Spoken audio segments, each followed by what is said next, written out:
All right, welcome to a huge episode of the Mythic Podcast. It's first off the first episode we're doing in video format, and second off, it's Mythic Championship week. The greatest panel of Magic experts ever assembled in a podcast, I would say. Start off, we got a attorney by day, Magic expert by night, Captain Jamoke. How you doing?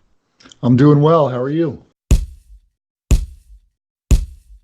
As a man who doesn't really need any introduction, he's been killing it on YouTube recently. Psychology major in his free time. ThyrixSyx, how you doing? I'm doing well. Living that psychology life. We got Dr. Spillikin, kind of a man after my own heart in the way that you kind of brew decks that are just more janky and fun than anything, which is kind of the spirit of this podcast. So good to have you on, man. Yeah, man. Thanks for having me.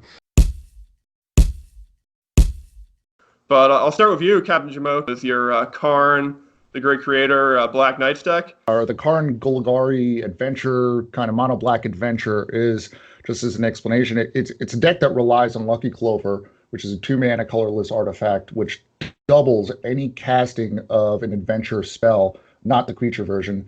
And then you've got Smitten Swordmaster, which is a 1-mana adventure spell, sorcery speed, gain 1 life for every knight you have on the field.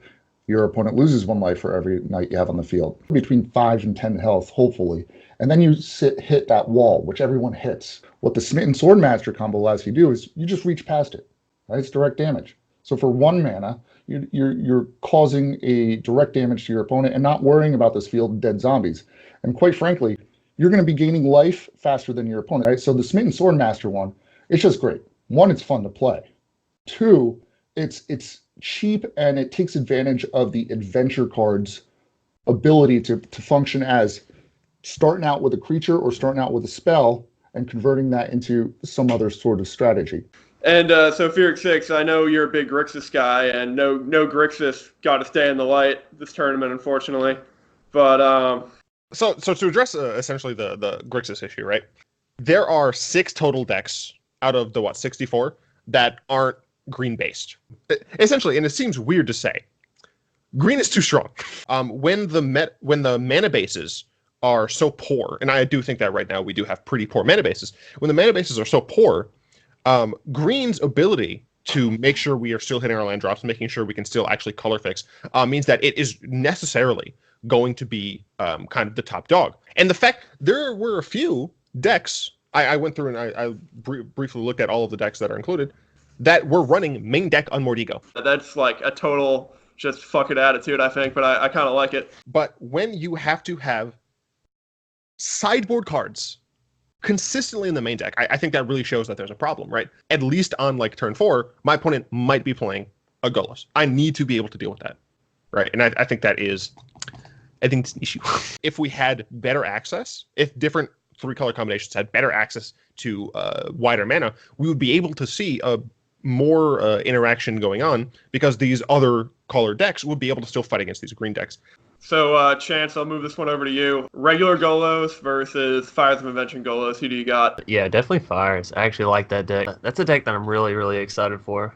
Again, I'm not a huge fan of the Field of the Dead. I don't like the fact that they're so prevalent, but I do enjoy zombies, and I enjoy, going wide just as a strategy in general. So seeing it as a dominant strategy hasn't been the most upsetting thing for me, which may be, counter to a lot of people's opinions on it. I hate when the meta is shifted any way too hard, but if it's going to be shifted too hard, this is not the worst thing ever. I still remember the Esper days, and that was terrible for me. Like, I'm the same way, and I kind of think that because we both like playing the jank deck. Aetherhub, if you go to their tournament section, 10,000 gems weekly now up for grabs. That's $50 American, pretty much. That's a lot of cards for playing an afternoon.